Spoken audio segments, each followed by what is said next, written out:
Okay. So சொன்ன மாதிரி தான் லைக் ரொம்ப நேரம் இன்டென்சிட்டியை ஃபோக்கஸ் பண்ணிகிட்டே இருந்தோம்னா அது உள்ள இருக்க எலக்ட்ரான்ஸ் வந்து நிறைய எனர்ஜியை கெயின் பண்ண முடியும். நம்ம ரொம்ப நேரம் லைட்டை காமிச்சிட்டே இருந்தோம்னா நிறைய எனர்ஜி வந்து அது கெயின் பண்ண முடியும். ஸோ தட் நிறைய கைனட்டிக் எனர்ஜி வந்து இருக்கும் அப்படின்றபடி வேவ் தியரி படி சொல்லியிருப்பாங்க. பட் நம்ம இதுக்கு முன்னாடி பார்த்தது intensity does not influence kinetic energy அப்படின்னு பார்த்துருந்தோம். ஸோ இட் டைரக்ட்லி கான்ட்ரடிக்ஸ் அப்படின்னு சொல்லியிருப்பாங்க. இதுக்கு வந்து அதை நான் சொன்ன மாதிரி வேவ் தியரி படி intensity I energy is equal to energy because of intensity is equal to I into AD அப்படின்னு சொல்லியிருப்பாங்க. ஏன்றது ஏரியா, டீன்றது வந்து டைம், ஐன்றது வந்து இன்டென்சிட்டி. லைக் ஒரு சர்டைன் ஏரியாவில் எவ்வளோ நேரம் நம்ம வந்து எவ்வளோ இன்டென்சிட்டியை கொடுக்குறோமோ அவ்வளோ எனர்ஜி இருக்கும் அக்கார்டிங் டு வேவ் தியரி. ஓகேவா?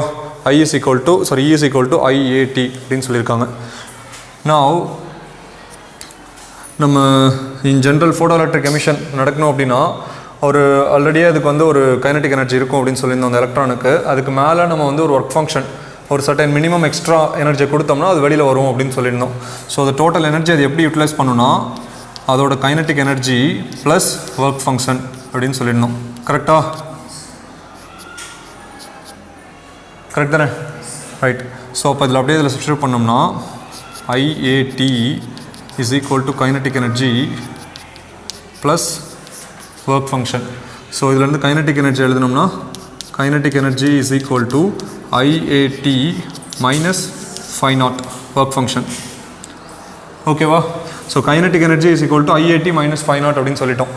இதில் ATன்றது வந்து கான்ஸ்டன்ட், ஏரியா டைம் அது கான்ஸ்டன்ட். அதை விட்டுட்டோம்னா we can write kinetic energy is equal to I minus phi naught.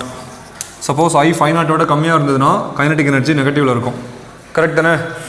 Suppose I phi naught விட கிரேட்டர் தானே இருந்ததுன்னா பாசிட்டிவில் இருக்கும். கரெக்டாக?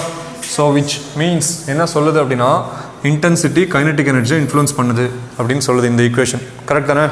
This is according to wave theory. இந்த எனர்ஜி இந்த ஈக்குவேஷனே வேவ் தியரிக்கான ஈக்குவேஷன் இது.